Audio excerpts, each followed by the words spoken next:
Aloha and welcome to What's Bugging You, brought to you by Hawaii's leader in pest control and the first company in Hawaii to earn the National Quality Pro certification, Sandwich Isle Pest Solutions. Now, here's the host of our show, Mike Buck. Oh yeah, along with our the president of the company and our patient of the day. Welcome to What's Bugging You, brought to you in the service public interest by Sandwich Isle Pest Solutions here in Hawaii, sandwichisle.com. And we'll tell you all about what's bugging everybody as we get into another one of our programs. And anytime you want to hear something on the show, you can contact us online, or you can call 456-7716. That's 456-7716, and tell the gals, hey, I want to get this on the radio. I want to hear about this. It's called What's Bugging You because there are all kinds of things, and there's all kinds of levels of how to find out what it is that your problem is, and more importantly, what the solutions are. That's why it used to be called Sandwich Isle Pest Control. Now it's called Sandwich Isle Pest Solutions. Michael Botha, back from a trip. Welcome back. Thanks very much, Mike. Boy, good to be back. I'm glad you even came back, because it's sort of funny, because I was saying, we got the boss, now we got the patient. You had an experience that you probably wouldn't want to duplicate. What happened? You were on a hunt with your son. So we're up bear hunting up in Canada in the Kitmat Mountains, which is just south of the Yukon. Sounds so romantic. And so fun. And you'd think that of all things, ending up in the emergency room would have something related to being on a hunt for bears, right? Maybe being pawed by a bear, or bitten by a bear or snake. And we actually had a close call when one came up and was actually stalking us whilst we were hunting. Oh boy! And but anyway, I ended up in the emergency room as a result of being bitten by hundreds and hundreds of biting midges. So we Okay, wait a minute. What is a midge? So a midge is a tiny little fly. It's actually in the order of fly family. And it's they're known as sand fleas in certain areas, or no-see-ums.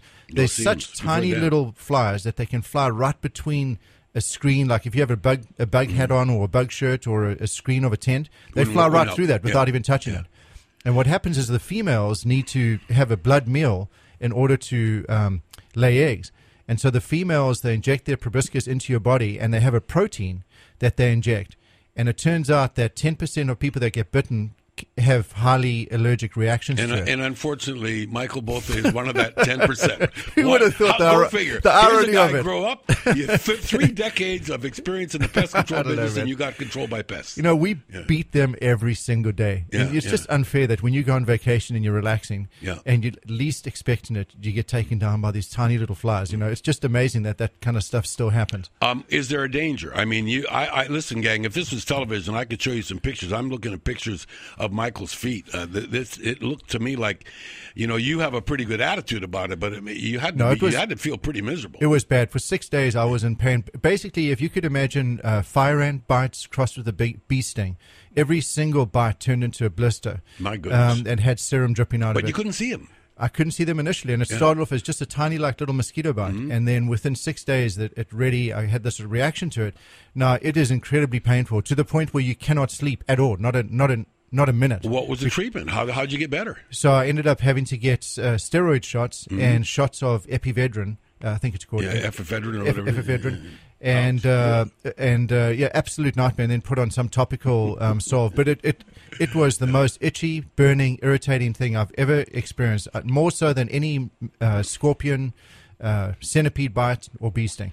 Now, it's sort of interesting because you call, and there'll be people here that'll tell you, oh yeah, no-see-ums are on the beach. We have other things here in Hawaii that they call no-see-ums, that are these little mites that bite you when you're on, sleeping on the beach or something. But it's sort of interesting because while you were away, and I was waiting for you to talk about this, we had an interesting situation here where we have the threat of another disease spread by mosquitoes. And since that seems to be on the thing this week, there's this, it's a funny sounding thing, funny sounding disease, but nonetheless, it's very real. And so for the people that get, we're going to talk about today how you can identify when you have this pest in your place, and more importantly, what you can do about it. Yeah. So the virus is called chikungunya. Chikungunya, and it's a virus which can be spread by the same species of mosquito that we have that spreads. Well, I know the dengue. The dengue can be life-threatening. And it has been. And from what I understand, this other one this chikungunya is not life-threatening, but it's still miserable. It's miserable, and it's a virus. So once you get it, you've got it. In fact, I remember growing up in South Africa. This is a big problem in East Africa and the islands off Mozambique, Reunion Island and Mauritius, which are French islands in the Indian Ocean. And this is a big problem over there. And they've had some major outbreaks over there.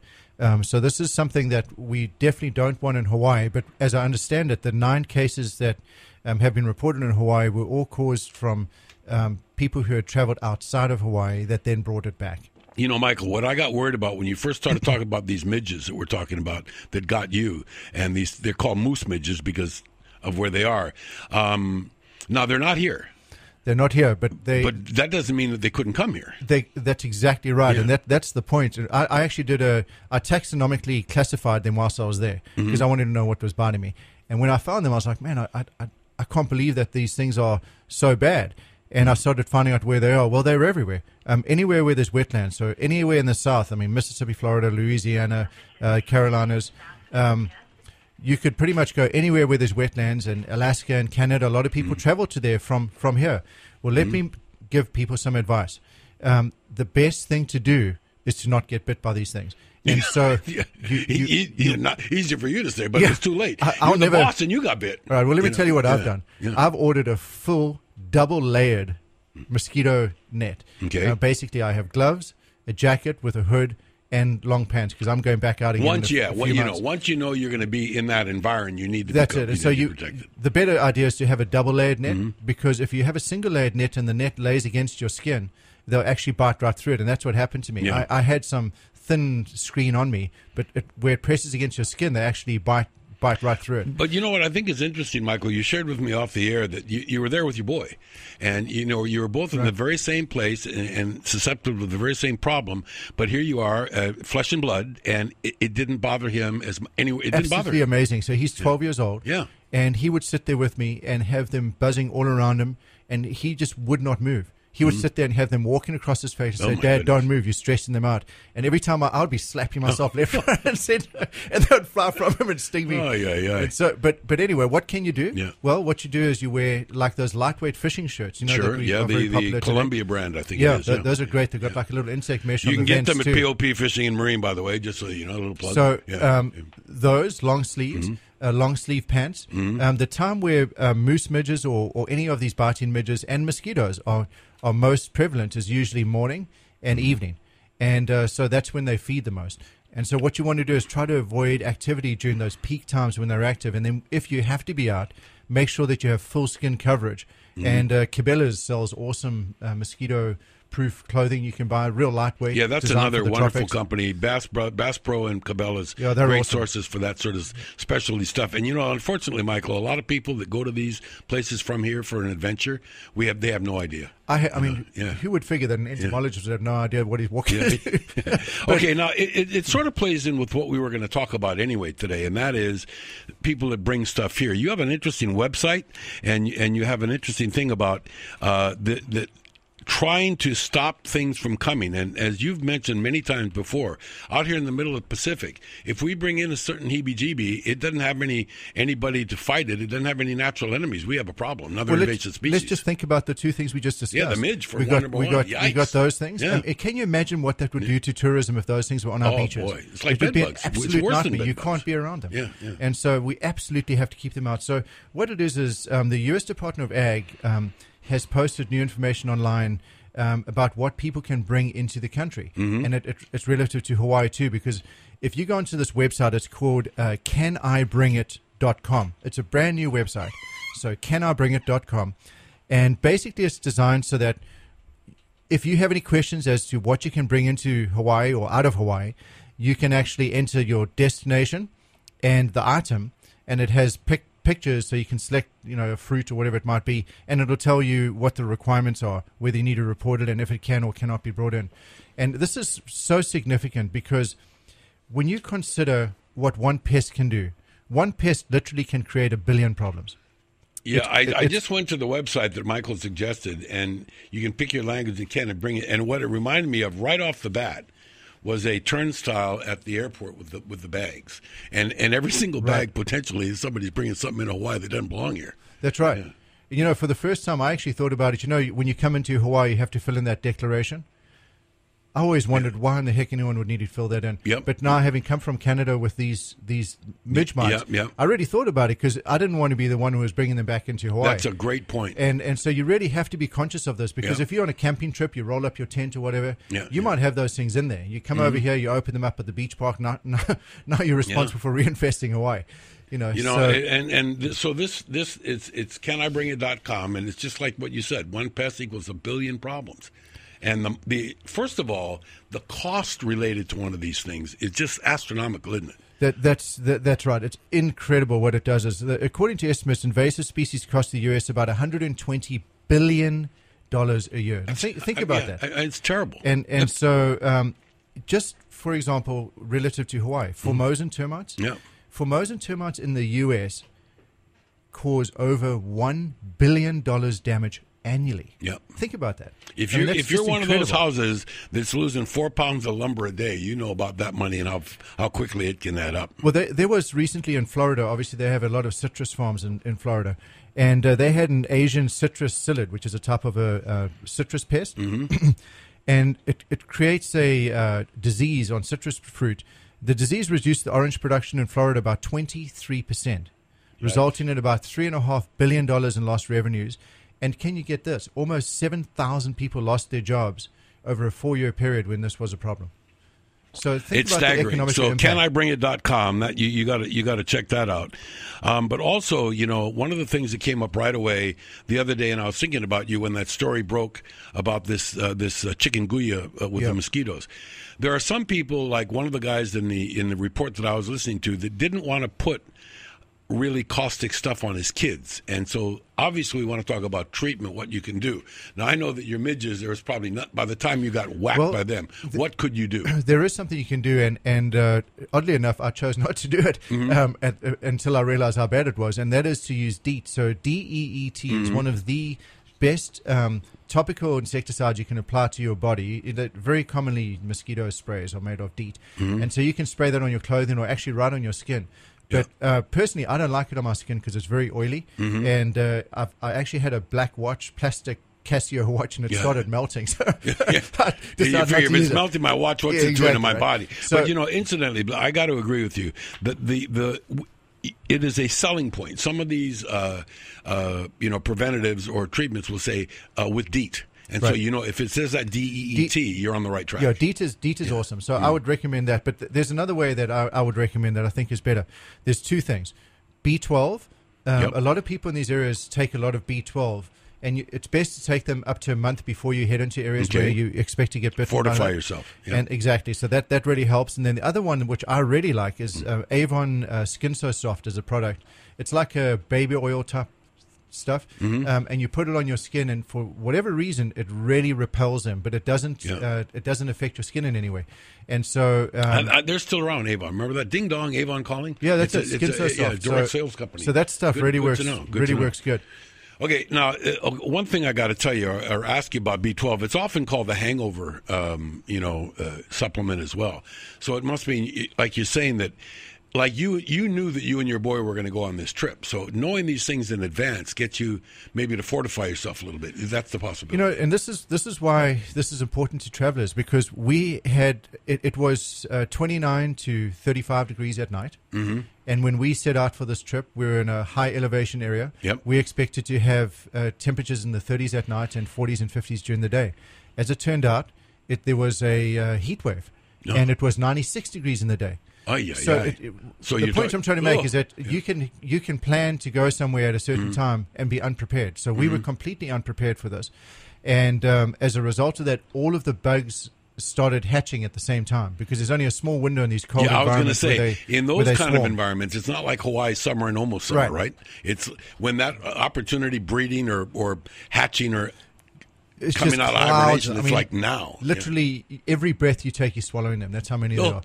We were watching giant moose, with 60-inch wide antlers crashing through the woods and diving into the ice-cold lakes and literally burying their heads under the water, shaking their heads. Trying to get rid of these things. We asked the guard, what's that thing doing? Is somebody chasing them? They're like, no, they've got those midges. They actually go into their ears, into their eyes, and into their nose. and drive the animals absolutely crazy. Did the guide say that was typical? That it's like a bloom time of the year. Maybe came too early this year. You would have expected it to be in August or September, but it's early. Yeah, typical for any one of my trips. I was always there the day too late or day too early, and it was like never the way it was supposed to be. You should have been here yesterday. There were big ones. Yeah, so all the bugs came and all the bears left. Okay, well, anyway, but the good news is that they seem to be on top of it. When you got treatment, how prepared were they? Where did you get examined? Actually, I did a lot of research myself, and as an entomologist, I have a network of references, and so I contacted people from across the country who I knew were experts in diphtheria, which is flies, and sent them pictures of my bites, and I classified the insect already. And so when I went to the emergency room at Waihua General Hospital, I took in a printout of exactly what it was, what the treatment should be, and they were able to administer I think what's treatment. interesting, if you're just joining us, it's Michael Botha and me, Mike Buck. And Michael, I'm guessing now that even though you've had this miserable experience, before we go on to the next part of the program today, that because of the way that you hire people and train people and everything else, it helps. I know it's miserable thinking backwards that you had to suffer through this, but how important is it for you as the president of this company to understand what a customer is going through when they are bothered by something like this? Absolutely. I mean, sometimes as a company, you hear your customers complain and you wonder, is it really that bad? How can it be right? that bad, right? Well, when you can't sleep, I slept 22 hours in 5 days. I tell you, not very many people would have the attitude that Michael has here, because I would be like really angry. I mean, I guess 22 hours sleep in 5 days is literally what I got. Not enough, because you basically just cannot stop. You're so itchy and burning. So no, it was a great experience from the perspective that I can understand where people are coming from, and I now know how serious it is to plan ahead, and it's also really galvanized my decision to start a fly control and mosquito control program and really push it for this year. Yeah, I want to take it out on these guys. If you go to sandwichisle.com like I'm at, you can find out different things. And one of the things that I think is really important that you will learn from Sandwich Isle is that when you develop a examination of a property and a new property, there's options. There's several different programs people can get into depending on what conditions you find and what programs that you have. That it's not a one size fits all. You customize a program. That's right, Mike. Like you look at your house, and you could take a house, let's say in Kavela Bay on the North Shore, which is right near the swamp areas, where they have all kinds of mosquito type issues, and so the type of treatment and prevention necessary for those two locations is entirely different. And so the key thing is really identifying what each individual property needs, and we call it integrated pest management, where basically it's a needs-based pest management. It's not a mechanical approach where you go out and you do the same thing at every single place, like a canned approach. It's not that anymore. Basically, each place you go and you evaluate it, and then you build a custom plan for that individual property. You would almost think, though, that almost every residential piece of property has to incorporate into that plan some sort of termite monitoring or control program, like Centricon, like what you do with the new Centricon program, and then you build on it from there. In other words, the bottom line, the base is I need termite detection and prevention. That's a great point. We always end this section by saying that there's only two types of houses, right? And by the way, you're doomed. Yeah, those are termites and those that'll get it. So to answer that question, in Hawaii, you need termite control prevention, ground termite control. That's absolutely important. Centricon termite baiting may be the best way to go about doing that. The next big thing is rodents. If you look at the news this past week, we had an unbelievable resurgence of rodents. And once again, I think it's as a result of a lot of fruit on the ground, lychees, mango, and so on. And so if you don't, the things that you absolutely need to have, termite protection, rodent prevention, so that if you have rodents, you kill them or get rid of them or trap them. And then generally something to keep the crawling insects out, which is generally roaches, ants, and centipedes. Okay, there was a real interesting story just before you got back from your trip. And this happened in Kaimiki, where there's a house that a lady with mental conditions doesn't live in. It's her house. It's overrun. It's like hoarding. And the neighbor caught 5 rats one night and 2 rats the next night and 50 roaches. So what we're talking about is sometimes outside of your control and outside of your property, there's somebody looking in. And this was a real rat situation. It came up just right after you were talking about it. Yeah, rats can be a real tough situation, especially for apartments or duplexes, something like that. And same thing with roaches, or even bed bugs. If you have an adjoined ceiling where perhaps you share a ceiling, oftentimes those pests will just move from one to the next. And so in some cases, you really have to take a broader approach than just the infested unit. Okay, I want you to call Sandwich Isle to talk about what we were just talking about before we go to our next subject. There's 3 different classifications of programs. One's called the Premier Pest Protection, one's called the Premier Pest Plus, and the other one is the Premier Pest Complete. And not everybody's going to need the Complete, but if you're living in a place like a home like up in Kaimaki where this person is, that at least on the short term would tell you that's what you needed. And that's how your professionals go out there and take a look at that. That's the whole intention behind designing those 3 programs was to try and offer a bundled program, just like bundling anything else. You get a much better deal if you buy more than one service. Of course, and the guys out there, they all work together. Sure. And so each one of those services helps enhance the other, basically. All right, so why should you choose? Well, here's one of the reasons. Check this out. Why choose Sandwich Isle's pest prevention over pest control? The last thing I want to worry about are bugs and centipedes around my wife and kids. At Sandwich Isle, we believe in pest prevention, not pest control. The bottom line is we want to prevent these pests from getting into your house in the first place. We look at things like caulking and sealing gaps, holes, and cracks around your house. We do a lot of things that are different, that don't involve any pesticides whatsoever. I love Sandwich Isle. That's Sandwich Isle Pest Solutions. Expect more and get it. Why do you need pest prevention? My home is very important to me. The last thing I want to worry about are bugs and centipedes around my wife and kids. Your home is your castle. Our customers want to keep their homes free of unwanted pests. That's why they hire Sandwich Isle Pest Solutions. There are many homes out there that are going to get rodents. We used to live in fear of centipedes and roaches. You need to protect your house, and Sandwich Isle protects ours. That's Sandwich Isle Pest Solutions. Expect more and get it.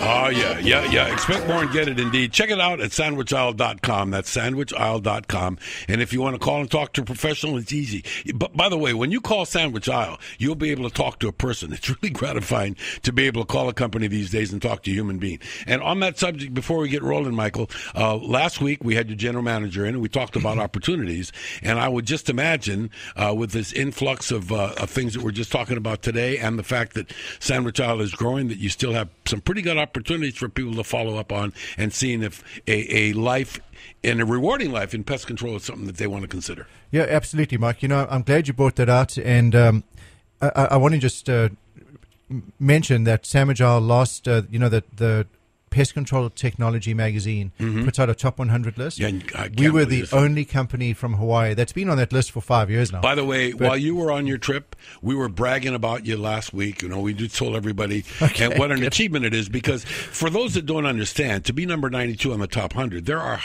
thousands. There are 20,800 licensed companies. That's a lot. And then another 16,000 or so unlicensed companies. There's 170,000 service technicians in America. Pest control service technicians. Isn't that amazing? Yeah, and you need some more. Well, we hired 9 people last month. That's great. And we've got another 7 positions open right now, and that's all got to do with new growth. We're expanding into new fields and into new markets. So we're hiring home inspectors presently to inspect for pest and termite. We're hiring pest management service specialists, kind of like the gentleman who comes out to your home, who actually does the service. Our orange oil program's already taken off, so we're looking for more orange oil inspectors, which basically are like termite inspectors. And I do know one thing, Michael. When you come to Sandwich Isle and get a job, you do your job. You have the opportunity to learn more and put on more hats and get more badges, so that you can go up the chain really quickly. Absolutely. In fact, I'm so proud.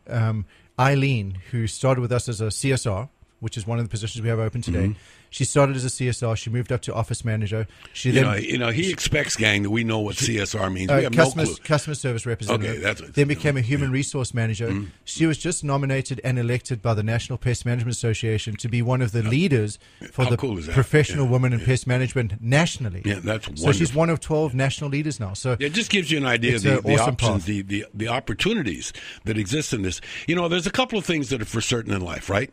That the sun comes up, the taxes go up, you got to make a living, and you got to be safe, and you got to be secure, and you got to be comfortable in your home. And one of those unfortunate deals is everybody's got some pests of some kind all the time. In Hawaii, you are going to be dealing with pests whether you like it or not. So preventative pest control really makes a lot of sense in Hawaii. Yep. And by the way, when you go to the website, one of the things you're going to find out when you click the residential button, there's a lot of buttons you can press, is a home pest control, and it gives you an idea, and Michael will do that too, on some of these things that you can do to prevent having problems that are so obvious that we don't see them. It's like when you say you can't see the forest for the trees, you've got it all figured out. It's right there on the website. Go click it. That's it. I'd say the most common thing that people don't realize is exclusion. Mm-hmm. And that's what every homeowner can do, is take care of the exclusion part themselves. And that's such a big part of it. Keeping pests out of your home is the first step. And because they're outside anyway. You can't do it much about So we can do a treatment, but we're not going to be shooting them out the sky as they're flying in. So the ones that are flying over our barrier, they have to be stopped by something else, and generally that's a screen, or door threshold, or vent cover, or pipe vent, or something like that. And so, what I would always recommend to homeowners is go around your house periodically and check it out. Are your attic vents all secure, or have birds peck them out? Yeah. Do you have mesh over your plumbing vents on your roof? Because if you don't, rats will get on your roof and climb down. Right on in. Yeah. And then door thresholds, do they secure tightly on the bottom, or is there a big gap? Mm-hmm. All a rat needs is the size of a quarter. Yeah. And it'll get through. Yeah, it's so outstanding. And what he's saying is so true. And once they get in, they get in. I have to tell you that after hearing one of our programs, I ran into a lady at a grocery store, and she said that she kept finding dead cockroaches in her dryer. Huh. In her dryer. So they were coming in through the dryer vent. So she said that after she heard our program, she told her husband that, how come there's always roaches in the dryer? Go check where the puka is. And he had a little door, the little flap, that was gone. Oh, that's great. So, well, I remember us talking about that a few weeks ago. The poor roach, right? The poor roach, he's just hungry. He climbs up in there, and the dryer goes off. I have no sympathy for bugs right now, and I'll kill them all. I don't care. But that's just one of the many. Look, here's a home that's probably pretty secured. And now the good news is the roaches didn't get into our house, but they sure could have. Yeah, they could have. Yeah. Well, that a much worse situation, and one that I've encountered, is actually centipedes. And so this actually happened to one of our clients. They had that screen on the dryer vent broken. Yeah. A centipede crawled up because they had grass growing high up. It's highly moist on the other side. The centipede crawled up, got in. She had just dried her sheets. Went down and grabbed her sheets and pulled them up towards her stomach. Had the thing climb up off the sheets onto her, and she's carrying the thing with it crawling around her neck. And so she wondered how she had a centipede inside her dryer. Well, that's exactly what happened. Yeah, but here's the thing that I find interesting. I do know that one of the things that you do, one of the options in treatment is heat. That there's certain applications of heat sometimes. You would think that, okay, if you've got a dryer, come on, bugs, come on in. We're just going to heat you all up. That will kill them. What happens is the dryer shuts down. People aren't there when it shuts down, so they leave the laundry in there. So in this particular case, the laundry, it was cold, and the woman came home from work or whatever, went, grabbed the stuff out of the dryer, but there was now a centipede on top of it all. Did it bite her? It bit her. Boo! Yeah, what a nightmare. Okay, so anyway, let's get into this a little bit. Not only is it ironic that you went through the experience that you did, but I want to reiterate a little more that when you're, and we want to talk about how people can call you up or find out about these jobs. One of the first things that your people now know through your experience is, hey, you know what? Listen to a customer, and that's going to help you identify what kind of a critter problem they have and give you some hints of where to go look. Because customers don't know. Yeah, customers don't know. Yeah. And quite honestly, think about this. You've seen those pictures I've got, right? Yeah. Imagine if I was staying in a hotel today in Waikiki and I woke up and I suddenly, all these dots were now, I've got the allergic reaction. I could mistakenly think that I was bit by bed bugs. Sure. But I know it wasn't bed bugs, right? But the bites looked like how some people react to bed bugs. So the key thing is really listen to your customers and really try and find out, what the real story is. There's always much more to the story. And what I've learned out of this whole experience is that you really have to empathize with people. When people tell you that they can't sleep at night because of bed bug bites or whatever it might be, it's actually true. I mean, you can get to the point where it's impossible to deal with. Can you imagine what would happen in a hotel if you'd have gone down there and said, "Hey, look what happened to me. They got bed bugs upstairs. Come on, what are you going to do about it? Oh, I'm calling the police. I want my money back." I mean, this is Look, we talked about this, icanbringit.com. Go check that out.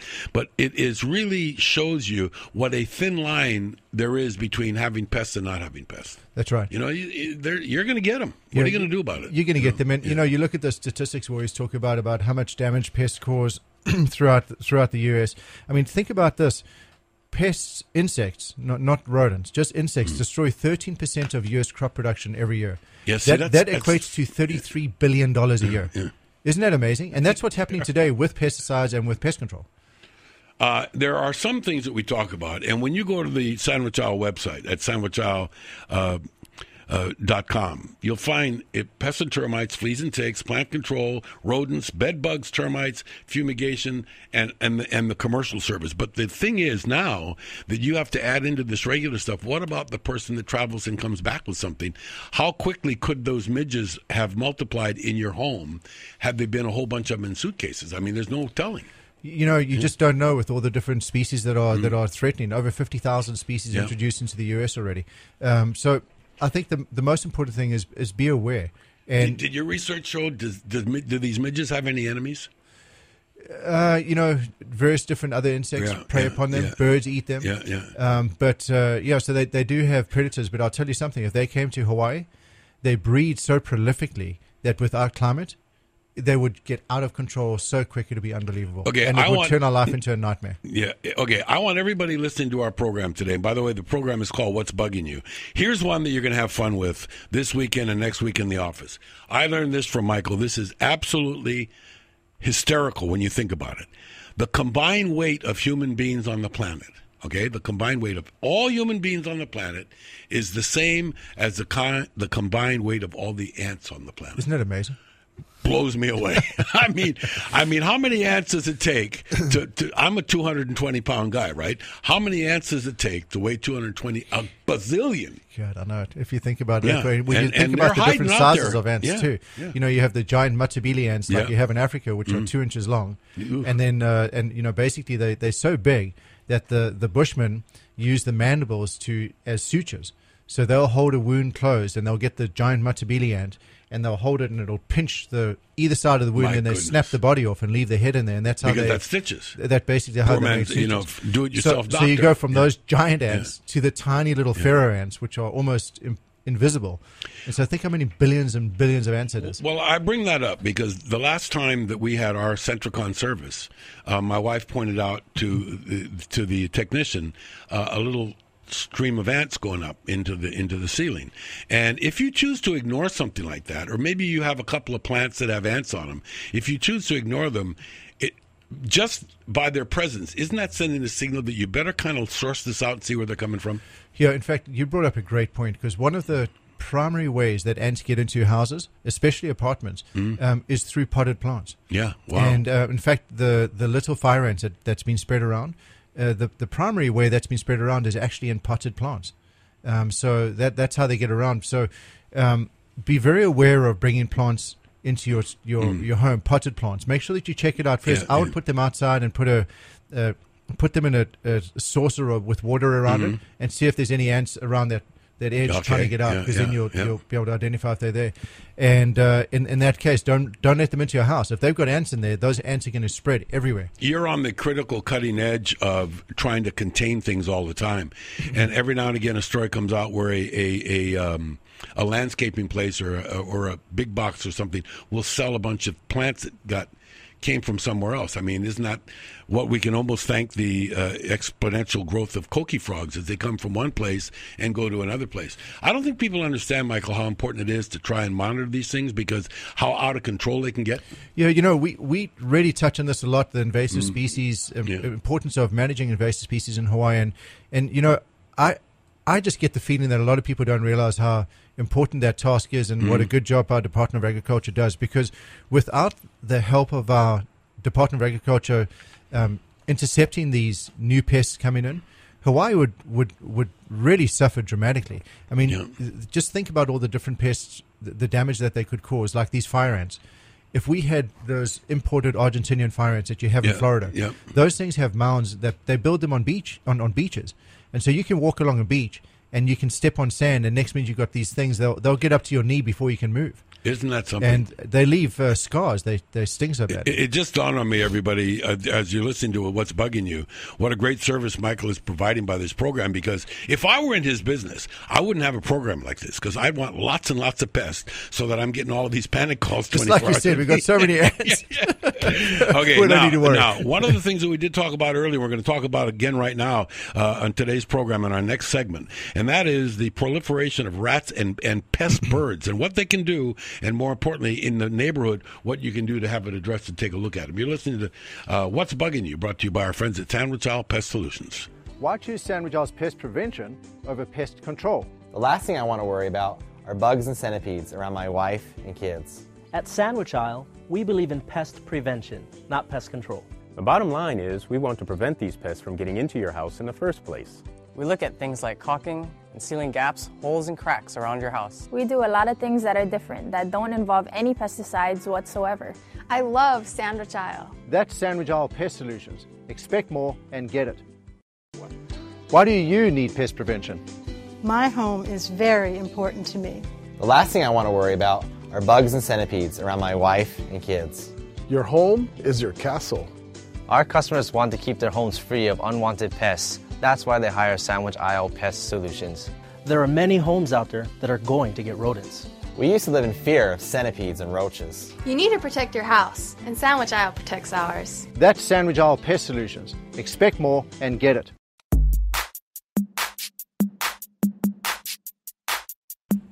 Well, see, the problem is they are out to get you. But we can help with that, and that's what this program does, and that's why we so love to get some input from you. If you've got a suggestion or something you want to hear of that we haven't touched upon, please feel free to contact Sandwich Isle Pest Solutions. You can get online at sandwichisle.com, send an email on the Contact Us, or call them up at 456-7716. That's 456-7716. Last week we were talking about it. We were talking about it a little bit more. I don't know if it's an early summer. We had our first 90-degree day in Honolulu the other day, but that's rodent time, and that's the scariest of all the pests to me are rodents. It scares the heck out of us, and more importantly than that, we seem to think that birds are so neat and they're so pretty and we love them so much, but also they're not harbingers of good news sometimes. Yeah, that's it. Well, let's talk about rodents first. So. In Hawaii, we actually have 4 different rodents of economic significance. The Norway rat, which is a big fat rat. That's the big guy, right? That's it. Yeah. The roof rat, which is the most common, which is what we find in trees that then jump on our roofs. There's a Polynesian rat, and then, of course, the house mice. And so the problem with rodents is that they cause damage by multiple different ways. They contaminate, so they're continually pooping and peeing on things nonstop. Yeah, you know what? As a matter of fact, your Ian Matos was telling us the other day, Mateo, he was telling us that they literally don't stop peeing and pooping the whole time. That's right. You said that too once before. It's disgusting. I mean, it really is, so what happens is let's say they walk over a kitchen counter and they eat a piece of bread or something. Yeah. And as they're walking, they start pooping and peeing all over the surfaces. Well, that's how you get all these murine typhus and all the different types of diseases as a result of them. And so they probably contaminate 20 times the value of what they eat. So what they eat is scary. That's so scary. Yeah. So you think about it. If it walks into a restaurant and it bites a piece of fish, but it drops droppings in all the other food. Think about how much damage that causes. They have to throw all that stuff out. You know, I'm glad you brought that up, because you have a commercial side of the business, which by demand is very demanding. You got to get in, triage, find out, and get rid of something. That trickles down, and I'm assuming it's going to help the residents. Because if you get a big problem, say in an outdoor restaurant or someplace where you got to go control something, when it comes time to somebody home, your guys can identify it right away. Well, that's it. You know, yesterday I was in a meeting with a chain of restaurants, and they have a major problem with rats. And it's one of these situations where it's not necessarily poor sanitation. It's the uniqueness of the structure that it's attached to a whole bunch of other restaurants. And so if one restaurant doesn't take care of the rats can spread to all the other ones. So yeah, that's interesting because you said something else that's important a few minutes ago, and that was, the food on the counter. If you got a rodent up there, it's going to eat the food and then pee and poop and everything. So the answer is don't have any food on the counter. That's right. But you got to have it somewhere. So that means you got to protect it. Sanitation is real important, and the key thing is rodents need water and food. So they need to have food. They have to have food no more than every 4 days, and they have to have water at least once every 48 hours. So if they don't have that, they can't exist in that area. Yeah. Or they're very easy to trap because then they're going to start running around in the daytime. So eliminate the source. So if you can take that out of there, they're not going to be there. So if you remove just those two things, they need food, shelter, and water. So water at least once every 2 days, food at least once every 4 days, and shelter as much as possible. Okay, so that's your assignment, and that's why if you go to the website sandwicholive.com, you'll see a house, and it'll give you some key areas where to look at, and that's the prevention part. But from what I understand, is that it's even other stuff outside the house. Like I mentioned to you before, I have noni growing in my yard. Oh man, I have that too. It's disgusting. and it's hard to handle in the first place. I think that attracts rodents, Mike. I'm certain of it. Because I'm certain of it. Yeah, I have a couple of noni trees that grew up. At first, I thought it was cool, so I planted a few of them. Right. Now they're popping up everywhere. Yeah. And it's like a weed. And the leaves are so big and nice. And the fruit stinks so bad. It smells so bad. And so that's why I think they attract rodents. How can anything that smells that bad be good for you? They say it's good for you. I have no idea. I get rid of it. I've picked it off the tree, and the next day it was rotten. So it was too hard to bite into the one day. The day after it was rotten, and I understand it has medicinal properties, but it has wonderful properties. It smells so bad, and it really attracts rodents in by that smell. I don't know if your area out on the North Shore is like mine in the Hawaii Kai area, but we think, some of my neighbors and I think, that at one time, a long time ago, that noni was everywhere in the neighborhood because almost everybody has some. Well, it's amazing. It's a very hardy plant. Now, I don't know too much about the plant, but what I have observed is like on the Big Island in the lava fields. Have you noticed if you're driving into Kona, from the airport and drive into Kona, in the tiniest little cracks in the middle of a lava field, you have this giant noni tree with healthy-looking fruit. Yeah, but unfortunately, it's healthy looking and it's medicinal and it's a great food source. And if it falls on the ground and you just let it go into the base, into the, like we got it around the pool, and if it's in that little ledge on the other side of the pool edge, that's food supply. Well, not only, and that's a food supply for a number of different things. Yeah. So you have cockroaches, ants, you have rodents for sure. Absolutely love that because it provides them two things. It provides them both moisture and food because it's a very highly moist plant. And then there's other insects that are attracted to it. It's a food chain. Exactly. But let me tell you something. What's also really bad, because it's a great plant for privacy. Yeah. Because it's big, huge leaves. They're all over the place. Yeah. But if you have it near a swimming pool, that stuff falls in the pool and it changes the alkalinity of the pool. If enough of the fruit falls in the pool, it'll screw up the pH balance in your swimming pool. Man, and they call it medicine. Yeah, so I'm there with this.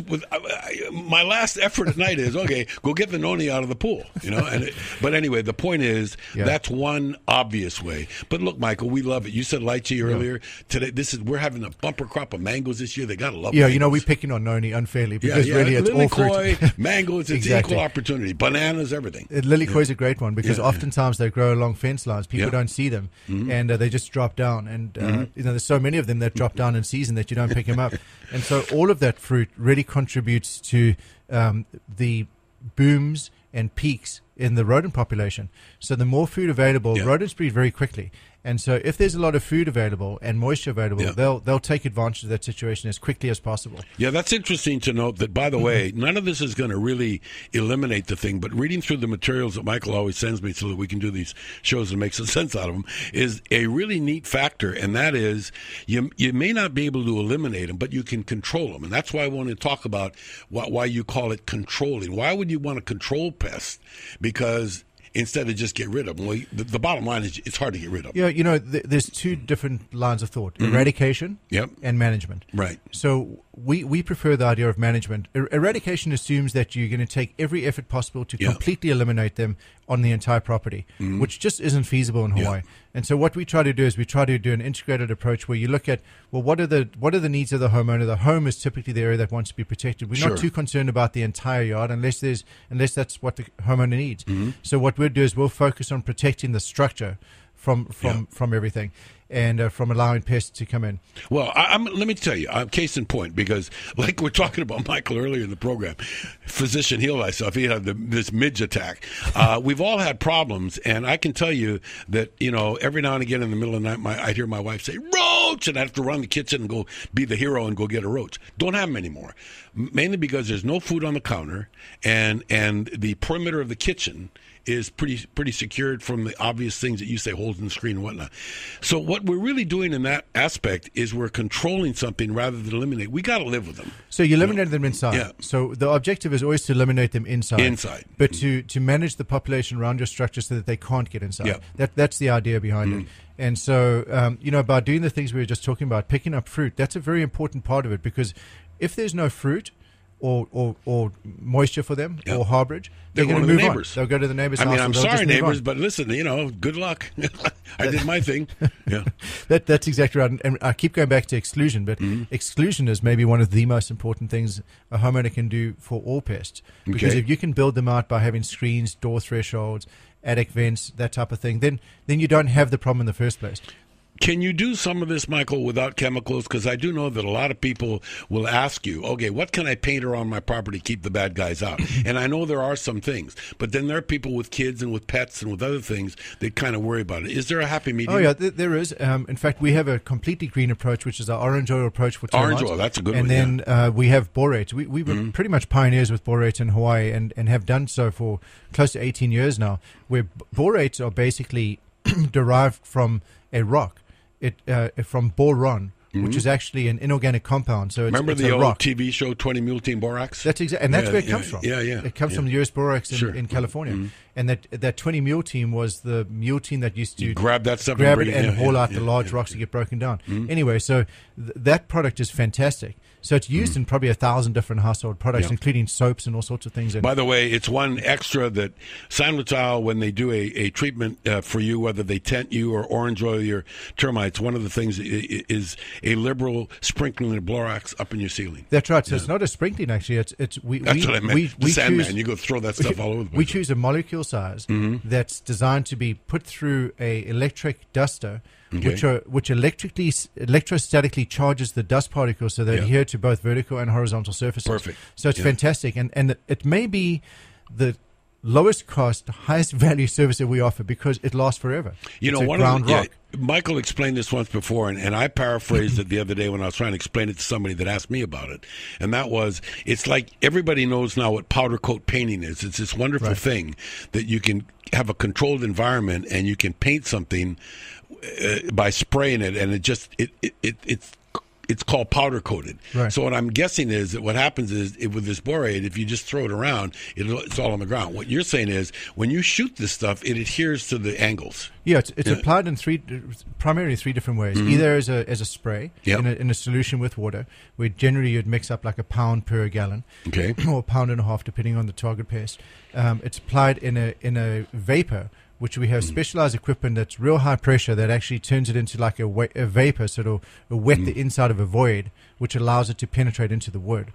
It has a pretty, from what you say is, this treatment that you do has a pretty good lifespan. I mean, it lasts forever. Yeah, that's amazing. For the life of the wood, because borates, being that they're an inorganic compound, meaning they have no carbon molecule, they cannot break down. So they do not break down unless they're wetted, because they're a mineral salt. They'll actually absorb moisture and clump up. Yeah. And like you were saying, if you just threw the granules out on the almost like a sand dune on your attic, if you threw out a handful of the stuff, what will happen is insects will come up to it, and just like a sand dune, they'll be like, oh, this is too hard, let's just go around it. Yeah. And so that's why it's real important to apply this real small molecule size. But what is its attraction? Why does it work? Why does it do what it does? This is why it works so well. It works in three different ways.